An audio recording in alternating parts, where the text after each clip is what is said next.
bisa. Masya Allah.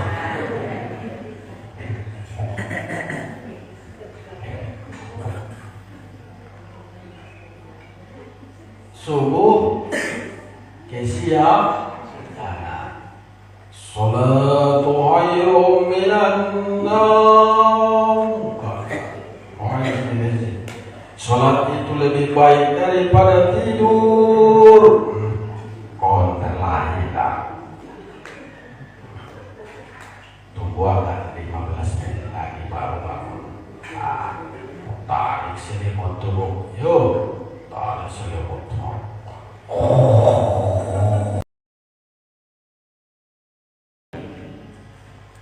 Bapak-bapak dan ibu-ibu yang dirahmati Allah Subhanahu wa ta'ala, bersyukur kita kepada Allah. Mudah-mudahan dengan rasa syukur yang ada di dalam diri kita, Allah senantiasa akan menambah nikmatnya kepada kita.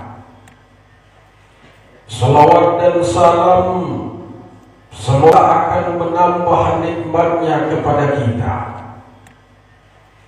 Salawat dan salam semoga tercurah kepada Nabi kita Muhammad sallallahu alaihi wasallam. Sallu alaihi Muhammad. Sama-sama kita berselawat dulu kepada Nabi. Ya Nabi, salam alaika. Ya Rasul, salam alaika. Ya Habib, salam alaika.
Bapak Ibu yang dirahmati Allah Subhanahu wa ta'ala, judul ceramah subuh kita pada pagi yang berbahagia ini adalah pentingnya ibadah sholat dalam kehidupan kita.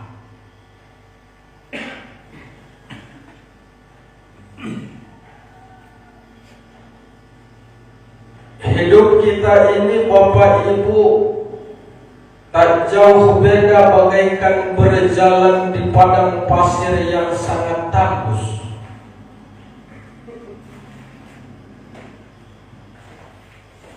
Di tengah perjalanan kita merasa letih dan lelah, lalu kita berhenti sejenak. Kemudian letih dan lelah itu hilang dari diri kita. Lalu kita lanjutkan perjalanan itu kembali.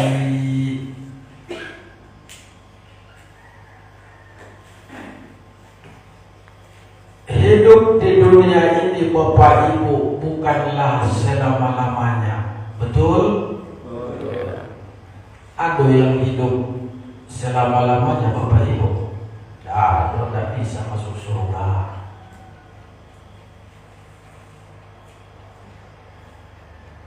kita hanya sejenak tinggal di dunia ini, berhenti, kemudian tak lama perjalanan itu kita lanjutkan kembali untuk menghadap Allah Subhanahu wa ta'ala. Dunia semakin diteguk, maka kita akan semakin haus. Hanya rasa cukup yang ada di dalam diri kita dan di dalam batin kita, rasa syukur kita kepada Allah, itulah yang membuat dan memberikan kebahagiaan yang hakiki dalam kehidupan kita. Betul? Kalau ibu-ibu ambo nak betul, pokoknya betul katanya kan. Alhamdulillah. Maka ketika kita menghadap Allah Subhanahu wa ta'ala, tidak lain yang bisa membantu diri kita Bapak Ibu adalah amal ibadah yang kita kerjakan dalam hidup ini. Tidak lain dan tidak bukan amal ibadah itulah yang baru kita kerjakan tadi, yakni adalah sholat 5 waktu. Mudah-mudahan sholat kita, khusus sholat subuh yang kita kerjakan tadi, diterima oleh Allah Subhanahu wa ta'ala. Amin ya rabbal alamin. Salut saya melihat jemaah Masjid Al-Ikhlas, sudahlah ramai. Imamnya subhanallah, zikir yang dipakai bukan zikir pendek, zikir yang panjang. Dipimpin pula dengan zikir yang sangat luar biasa dari zikir-zikir yang lain. La ilaha illallah. Mudah-mudahan amalan kita ini diterima oleh Allah Subhanahu wa ta'ala. Alhamdulillah. Ini tidak lain dan tidak bukan adalah pengaruh amal ibadah yang kita kerjakan kepada Allah Subhanahu wa ta'ala. Ya Bu?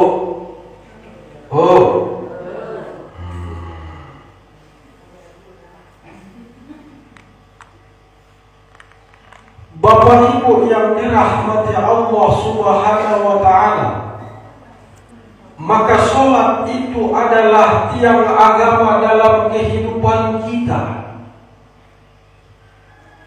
Diibaratkan satu bangunan, maka sholat yang kita kerjakan ini adalah pondasinya. Kalau pondasinya tidak baik dan tidak kokoh, maka akan rusaklah bangunan-bangunan yang lain. Betul? Hal ini sesuai dengan hadis Nabi kita Muhammad sallallahu alaihi wasallam yang diriwayatkan oleh Ahmad. As-salatu imaduddin, faman aqamaha fahuwa aqamaddin, faman tarakaha fahuwa hadamaddin. Yang artinya, salat itu adalah tiang agama. Barang siapa yang mendirikan salat, berarti sama mendirikan agama. Akan tetapi barang siapa yang meninggalkan salat, berarti sama dia meruntuhkan membutuhkan agamanya sendiri, maka sholat yang kita kerjakan ini adalah pondasi dari agama kita. Maka barang siapa yang menyanyiakan sholat, berarti Bapak Ibu yang dirahmati Allah, sia-sialah agamanya. Tapi walaupun begitu, di kami sana, bukan di sini ya. Kalau di sini tidak yakin ambo, kenapa demikian? Subuh saya sudah semangat melaksanakan sholat subuh, apalagi sholat lain. Di kami sana, Pak, yang satu kali cuma sholat 1 minggu, itu pun sholat Jumat. Ada yang lebih parah Bapak Ibu, cuma 1 kali sholat dalam setahun, itu pun sholat Idul Fitri. Baru mau bertua, makanya berangkat sholat ke masjid, sholat Idul Fitri. Kalau seperti ini, nauzubillahi min zalik. Kalau di sini tidak ada, di kami sana ada di sini begitu.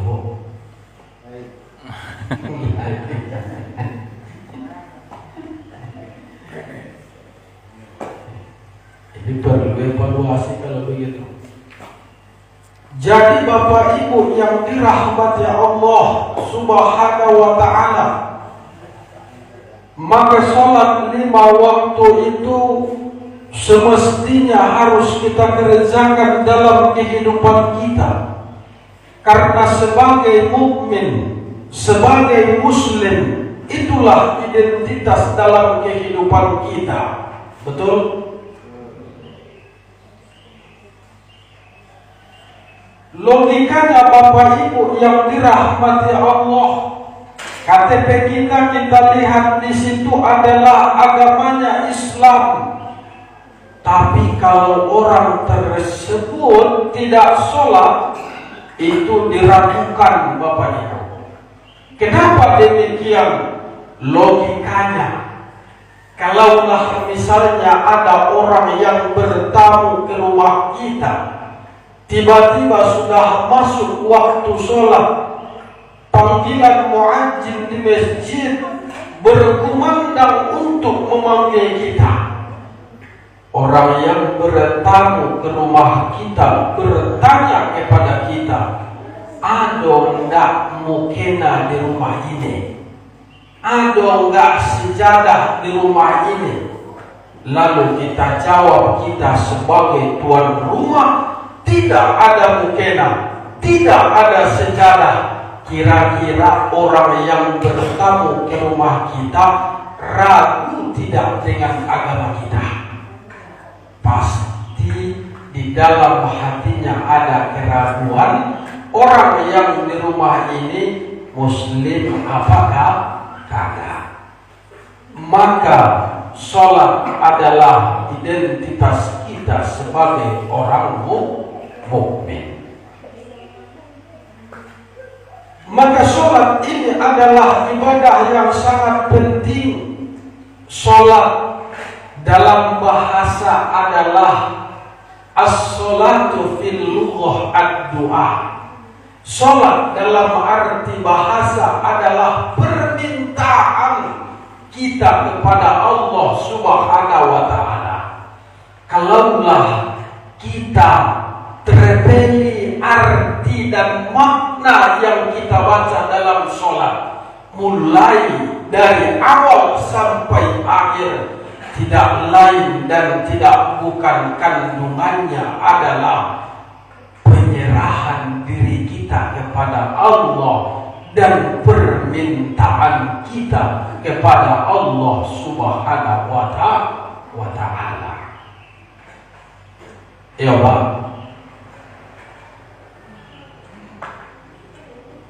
Inna sholati wa nusuki wa mahyaya wa mamati lillahi rabbil alamin. Sesungguhnya sholatku, hidupku, matiku kuserahkan kepada Tuhan sekalian alam. Apapun yang jawab, semua sudah kita serahkan sama Allah. Masuk ke Al-Fatihah, alhamdulillahi rabbil alamin.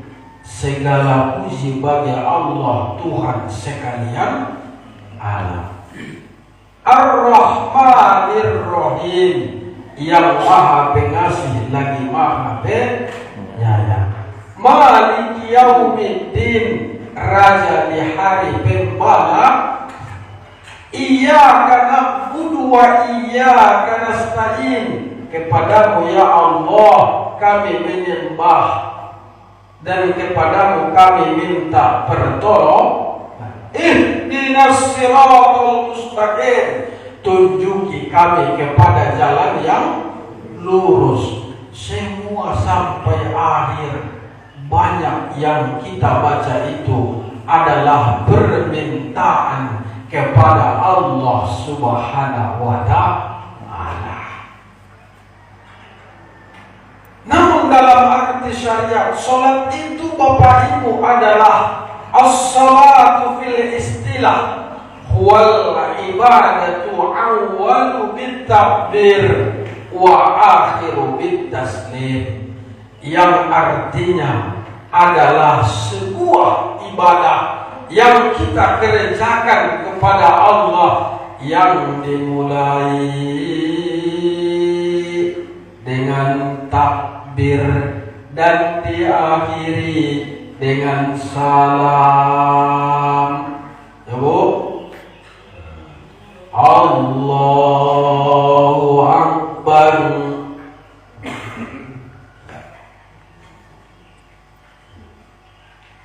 Baru dilakukan rukun sholat yang 13, diakhiri dengan salam. Kalau tinggal salah satu rukunnya berarti tidak sah sholatnya.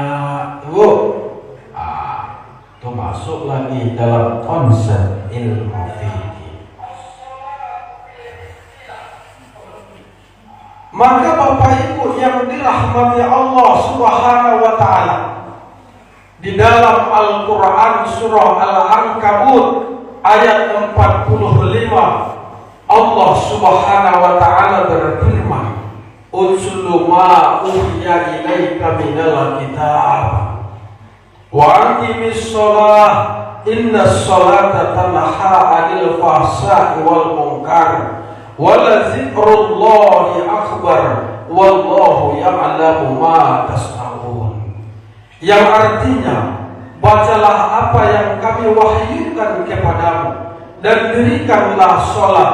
Sesungguhnya sholat itu mencegah perbuatan keji dan perbuatan mungkar, dan itulah sebaik-baik ibadah, dan Allah mengetahui apa yang kamu kerjakan. Maka Bapak Ibu, di dalam ayat ini ada perintah sholat.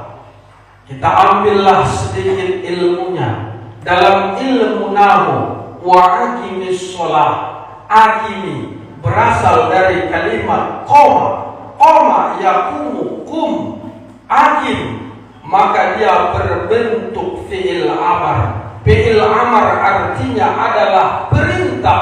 Maka dalam konsep usulul fikih, al-aslu fil amri lil wujub, maka dasar perintah di dalam ayat Al-Quran itu ketika kita temukan, maka lahirlah hukumnya menjadi wajib. Maka kalau wajib dalam konsep fikih, jikalau dikerjakan berpahala, dan kalau ditinggalkan mendapatkan dosa dari Allah Subhanahu wa ta'ala, maka tidak ada alasan bagi kita untuk meninggalkan sholat. Kalau tidak bisa dalam keadaan berdiri, dikerjakan dalam keadaan duduk. Tidak bisa dikerjakan dalam keadaan duduk. Berbaring, tak bisa berbaring dengan isyarat sesuai dengan kemampuan kita. Tak bisa juga dengan isyarat, berarti tinggal disolatkan. Inna lillahi wa inna ilaihi raji'un. Berarti kembali kepada Allah. Tinggal berbaring di depan kita lagi. Bapak Ibu tinggal disolatkan. Kalau tidak pernah sholat dulu. Kalau hanya begitu aja hukumnya, laksanakan sholat. Kalau di sini insya Allah, insya Allah. Kalau di Kamisah itu subuh kesiangan,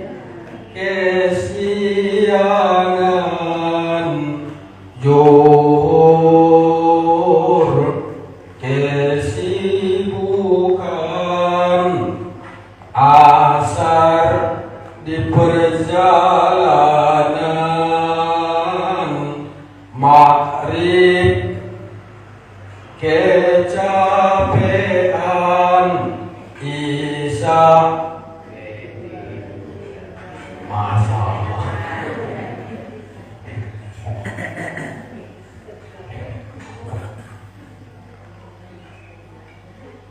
Subuh kesiangan, salatu khairum minan naum. Salat itu lebih baik daripada tidur. Konten lagi tak? Tunggu agak 15 menit lagi baru bangun. Tarik selimut dulu. Yuk, tarik selimut. Begitu bangun, astagfirullah. Rupanya jam 8 pagi. Kami sana di sini tidak ada. Oh bahaya kok. Dapat masuk waktu sholat zuhur. Hayya 'alas shalah. Kata muazzin di masjid. Sedikit lagi. Tunggu selesai kerja kau dulu baru bangkit ke masjid. Alhamdulillah. Begitu tengok ternyata waktu sholat zuhur telah habis. Perjalanan macet, maghrib sampai ke rumah capek. Masuk waktu sholat isya, nonton televisi. Tadi siarannya di RCTI, sinetron yang sangat bagus. Rupanya sinetronnya mengingat masa-masa lalu. Tengok di RCTI, mantap pula siarannya. Habis siaran di RCTI, putar di SCTV, dapat pula yang lebih bagus. Akhirnya ketiduran, televisi yang nonton dia lagi. Baru bangun subuh. Lewat kalau begini, na'udzubillahi min dzalik. Maka ambo bilang bu, sama mahasiswa di Winsus Karya, anak-anak kita sekalian para mahasiswa, jangan sampai tinggalkan sholat 5 waktu. Sholat 5 waktu itulah yang membantu hidup kita baik di dunia sampai di akhirat nanti. Itu aku bilang, kalau ingin sukses, kalau ingin karir kita itu betul-betul diridhoi oleh Allah, jangan sampai tinggal sholat 5 waktu. Aku bilang tuh, saya ini Bapak Ibu tidak mikir saya nih bisa sampai selesai istiqomah.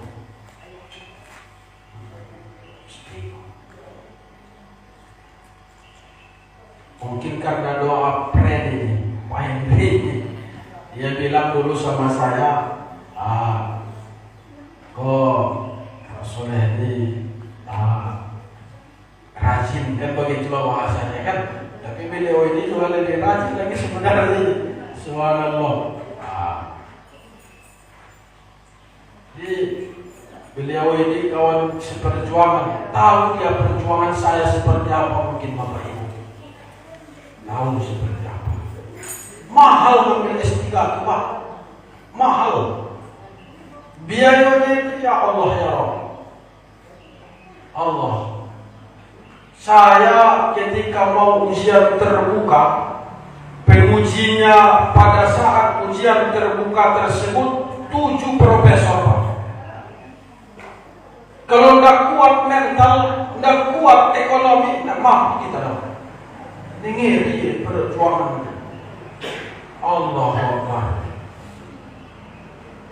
Tapi kalau sudah Allah yang berkehendak, allazina idza arada syai'an ay yaqula lahu kun fayakun. Kalau sudah Allah yang berkehendak, cukup dia mengatakan kun, jadilah, maka jadilah barang itu. Ya Pak, jadilah. Alhamdulillah lulus kami ngambil S3. Cuman 12 orang seprovinsi Riau dibiayai oleh Kementerian Agama, khusus dosen-dosen di provinsi Riau ini.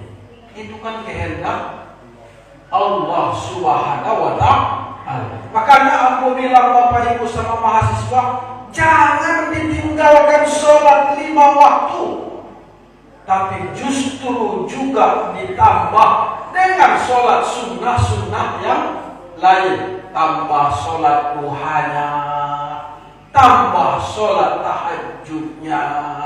Wa minal laili fatahajjad bihi nafilatan laka asa ay yab'asaka rabbuka maqaman mahmuda. Maka di sepertiga malam bangkit engkau dari tidurmu, sholatlah sebagai ibadah tambahan kepadamu. Maka Allah memberikan tempat yang terpuji dan jalan keluar kepada orang yang sholat itu. Subhanallah. Tambah Bapak Ibu. Kalau ibaratkan handphone, kata orang ini, kalau kita sempat salah nomor, sampai nggak telepon kita? Ambo telepon Pak Hendri, Assalamualaikum friend, maaf salah satu, rupanya tinggal nomornya satu. Assalamualaikum, itu ada di luar jangkauan. Coba ketik kembali nomor yang Anda tulis masih kurang. Jadi sholat itu 2, 4, 3, 4. Kalau tinggal satu nomornya connect gak tuh? Tidak. Connect. 2 tinggal sholat zuhur. Berarti 2, 4, 3, nggak connect. Karena sholat itu adalah media komunikasi kita kepada Allah Subhanahu wa ta'ala. Jam berapa Bu? Jam berapa kok? Kalau ceramah Pak Ustaz tuh mangguk-mangguk di situ kan, rupanya dalam artinya kapan selesai Ustaz diceramahkan itu puasa. Masya Allah. Maka Bapak Ibu yang dirahmati Allah Subhanahu wa ta'ala, dianjurkan lagi kepada kita. Apa yang dianjurkan oleh Allah? Inilah yang kita lakukan pagi ini. Gerakan sholat subuh berjamaah untuk senantiasa berjamaah ke masjid. Ketika kita melangkah kaki dari rumah, Bismillahirrahmanirrahim, la haula wala quwata illa billah. Langkah kaki dengan kaki kanan niat karena Allah, berangkat ke masjid memenuhi panggilan Allah Subhanahu wa Ta'ala. Berapa langkah kita itu akan dihitung oleh Allah menjadi nilai ibadah di sisi Allah Subhanahu wa Ta'ala. Makanya dalam hadis Nabi, as-salatu mi'rajul mu'minin, salat itu adalah mikrajnya orang-orang yang beriman. Istirahnya adalah berjalan kita dari rumah ke masjid, maka dari masjid kita berjamaah salat kita, maka salat itulah mikraj kita kepada Allah Subhanahu wa Ta'ala. Rasulullah Nabi kita melakukan Isra dari Masjidil Haram ke Masjidil Aqsa, maka Rasul mikraj langsung kepada Allah Subhanahu wa Ta'ala sampai ke Sidratul Muntaha. Kita sebagai umatnya berangkat dari rumah, dari masjid ke masjid, kemudian kita sholat, maka itulah media komunikasi kita antara seorang hamba dengan Allah Subhanahu wa Ta'ala. Subhanallah. Hendak panjang lebar boleh ceramah, tinggal manfaat dari pelaksanaan sholat itu. Pertama, Bapak Ibu, sholat adalah pembuka pintu surga. Ketika kita sholat, hakikatnya membuka pintu surga Allah Subhanahu wa Ta'ala. Bukan saya yang menyampaikan, tapi hadis Nabi yang diriwayatkan oleh Ahmad. Miftahul jannah wa hiya sholat, wa miftahus sholat wa hiya tohar. Artinya, pintu pembuka dari pintu surga itu adalah sholat, dan pembuka pintu sholat itu adalah tohar. Maka Bapak Ibu, ketika kita sholat, hakikatnya kita telah membuka pintu surga untuk kita masuk ke dalamnya. Maka ketika kita sholat, maka pembuka pintu dari sholat itu adalah toharoh atau suci. Makanya syarat melaksanakan sholat adalah toharoh. Toharoh artinya adalah bersuci. Maka bersuci ini wajib untuk kita lakukan dengan cara al-wudu. Wudu artinya adalah mengangkat hadas yang ada di dalam diri kita. Maka kalau kurang khusyuk sholat, kadang-kadang Allahu Akbar, tapi pikiran kita masih dalam kepada kebun kita. Allahu Akbar, yang terpikir kita anak kita.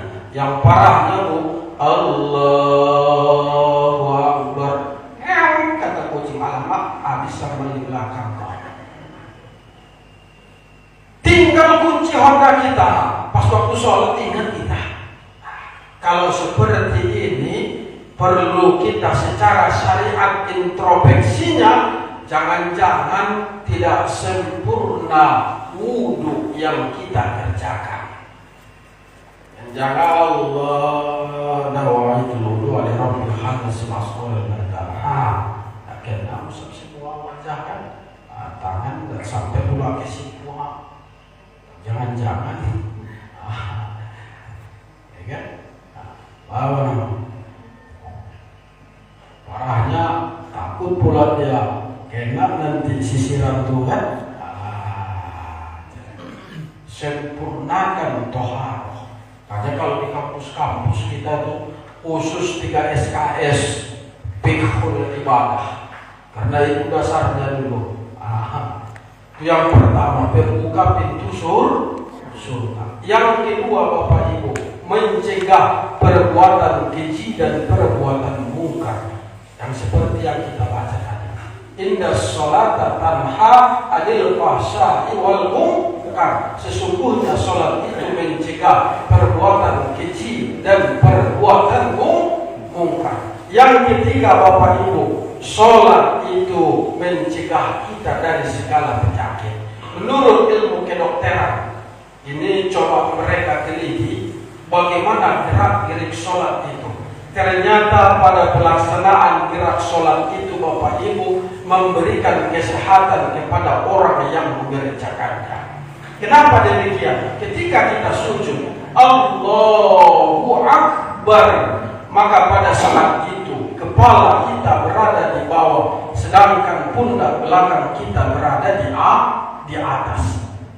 Maka kegiatan kita sehari-hari kepala kita ini selalu di atas. Maka darah yang ada di dalam tubuh kita jarang kadang disemprotkan sampai ke ubun-ubun atau ke kepala kita. Maka ketika